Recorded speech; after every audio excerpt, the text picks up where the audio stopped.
بسم الله الرحمن الرحيم نحمده ونصلي على رسوله الكريم أما بعد.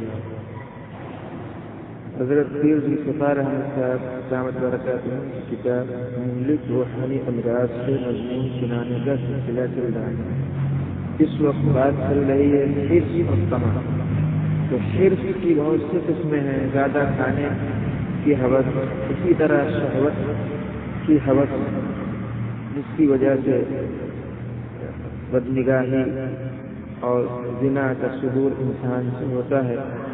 اسی طرح دل و دماغ میں گندگی پیوست رہتی ہے. تو اس کا علاج حضرت فرما رہے تھے کہ شہوانی جذبات جو حد سے تجاوز کر جاتے ہیں اس سے بچنے کا علاج نمبر 1 یہ ہے کہ آدمی بر وقت نکاح کر لے، اور اگر اس کی ہمت یا استطاعت نہیں ہے تو تسلسل کے ساتھ روزے رکھیں، یعنی ایک دن روزہ ایک دن افطار، ایک دن روزہ ایک دن افطار، اس طرح سلسلہ جاری رکھیں. اور تیسرا علاج حضرت نے فرمایا کہ نگاہیں نیچی رکھنے کا اہتمام کریں. پھر آگے اس پر عبرت کے طور پر حضرت نے بتایا کہ بدنگاہی ایسا جرم ہے کہ اس سے آخری وقت میں کلمہ نصیب نہیں ہوتا اور انسان ایمان سے بھی محروم ہو جاتا ہے. نیز جو لوگ غیروں اور غیر محرم پر للچائی ہوئی نگاہ ڈالتے ہیں تو خود ان کی محارم اور ان کی عزت جو ہے وہ پامال ہوتی ہے. غیروں کی نظریں ان کی اپنی عورتوں پر پڑتی ہیں. اس سلسلے کا ایک سبق آموز واقعہ آج حضرت فرما رہے ہیں، اس کو سنایا جا رہا ہے. سبق آموز واقعہ، بلکہ اس کا ایک واقعہ لکھا ہے. ایک بادشاہ کو کسی عالم نے یہ مسئلہ سمجھایا. اس نے کہا کہ میں تو کسی سے یہ طمع نہیں رکھتا، لہذا اس کے ذہن میں آیا کہ اس کو آزماؤں تو صحیح. بیٹی شاپنگ کرنے کے لیے جا رہی تھی. اس نے کہا بیٹی ذرا آج جاؤ، لیکن جس طرح بہت چہرہ ڈھانپتی ہو اس طرح نہ ڈھانپنا، اور واپس آ کر مجھے بتانا کہ کیا ہوا. گئی، واپس آئی، پوچھا کیا ہوا. وہ کہنے لگی میں بازار گئی، چیز خریدی، واپس آئی، میری طرف کسی نے دھیان نہیں دیا. لیکن جب میں محل کے اندر داخل ہوئی تو چونکہ آج میں عام کپڑوں میں تھی اور محل کے لوگ مجھے پہچانتے نہیں تھے، تو ایک سیکورٹی گارڈ نے نوجوان لڑکا تھا، وہ مجھے کوئی خادمہ سمجھا، کام کرنے والی سمجھا. میں وہاں گزری، وہ آیا، مجھے گلے سے لگایا اور بھاگ گیا. یہ سن کر بادشاہ کی آنکھ میں آنسو آ گئے. بیٹی کو تو اس نے کچھ نہ کہا، لیکن اس عالم کو آ کر اس نے بتایا کہ آپ نے سچ کہا تھا، میں بھول گیا تھا. میں نے اپنی جوانی میں ایک عورت کو اسی طرح گلے لگایا تھا. میں نے آزمایا، میری بیٹی کو بھی کسی نے گلے لگا لیا. تو علماء نے لکھا ہے کہ اس کا قصاص ہوتا ہے. اس لیے گناہ سے ہمیں 100% بچنا چاہیے. عورتیں بچیں، ان کے مرد پاکیزہ رہیں گے، مرد بچیں، ان کی عورتیں پاکیزہ رہیں گی. اللہ نے فرما دیا الطیبات للطیبین والطیبون للطیبات. پاک عورتیں پاک مردوں کے لیے اور پاک مرد پاک عورتوں کے لیے. یہ اللہ کا قاعدہ اور قانون ہے.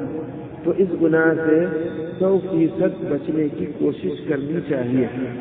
اس لیے اپنی نظر کو غیر محرم سے بچانا اور اس شہوت سے بچنے کے لیے بہت احتیاط کرنے کی ضرورت ہے. شہوت پر قابو پانے کے لیے ضروری احتیاطیں. مثال کے طور پر نوجوانوں کو چاہیے وہ فارغ نہ رہے، یعنی فالتو وقت نہ گزارے. کہتے ہیں نا، فارغ آدمی کا دماغ شیطان کی ورک شاپ بن جاتا ہے. یعنی جو آدمی فارغ ہوتا ہے پھر شیطان اس کے دماغ کو چلاتا ہے۔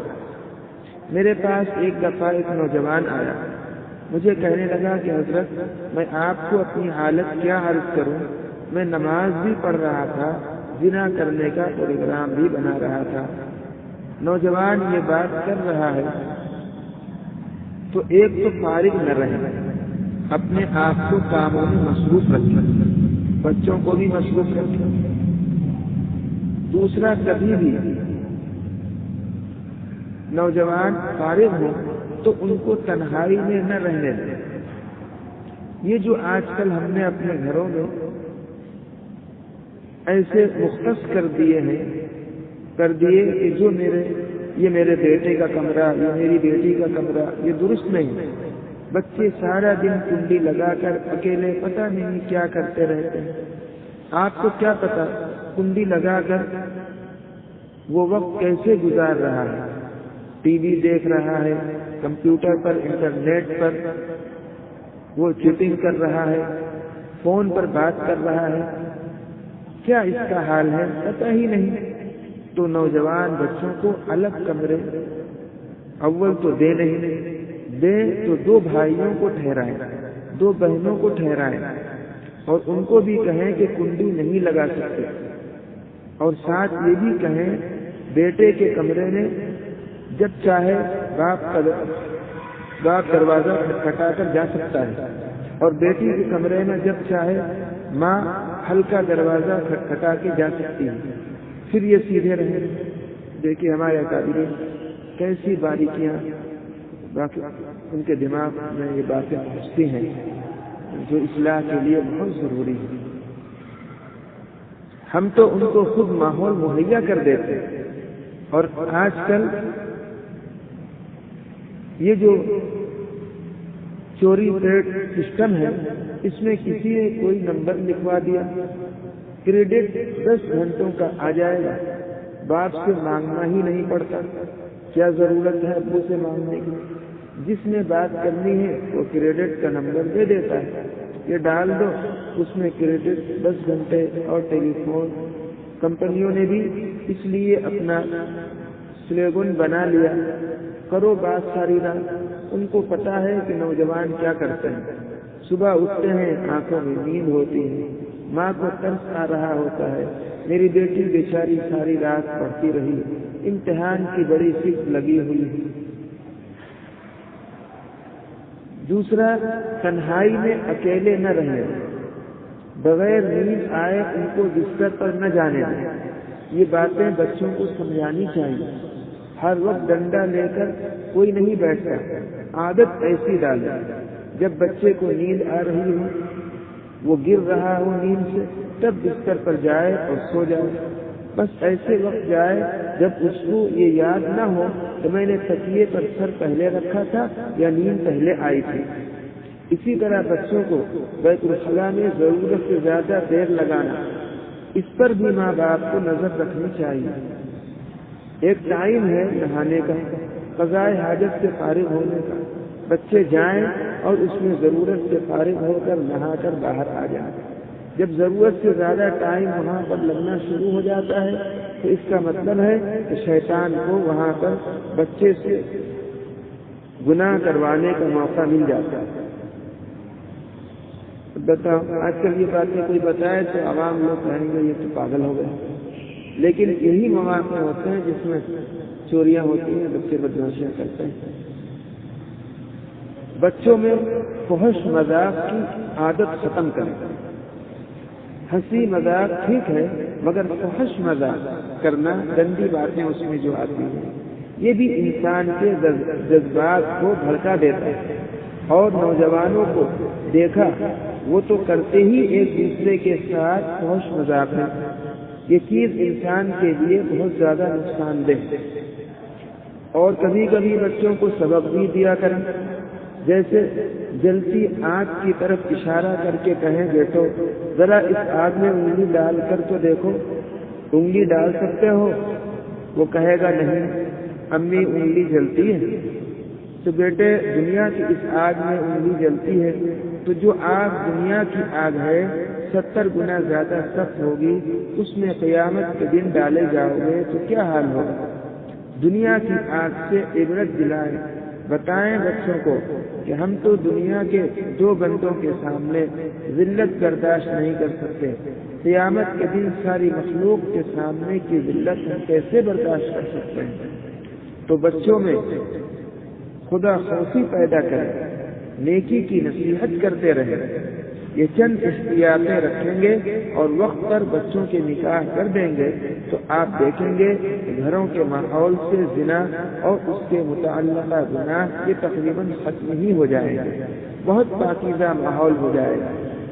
جو برکتیں رکی ہوتی ہیں گھروں میں، آپس میں محبتیں، الفتیں، بچے ماں باپ کے فرما بردار، اللہ کے لیے اطاعت گزار، الحمدللہ گھر جنت کا ماحول دکھانے لگ جائے گا۔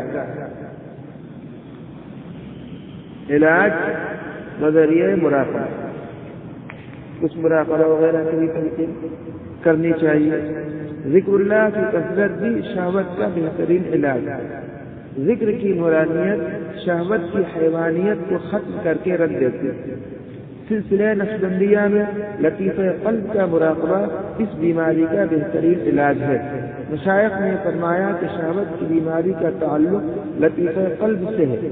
انسان کا قلب جب شہوانی نفسانی خیالات سے ہٹ کر ہمدن اللہ کی طرف متوجہ ہو جاتا ہے تو پھر شہوت کے جذبات خود بخود اعتدال پر آ جاتے ہیں۔ جو سالکین یہ محسوس کرتے ہیں کہ ان کے خیالات اور جذبات قابو میں نہیں رہتے، وہ لطیفہ قلب کا مراقبہ زیادہ سے زیادہ کیا کریں۔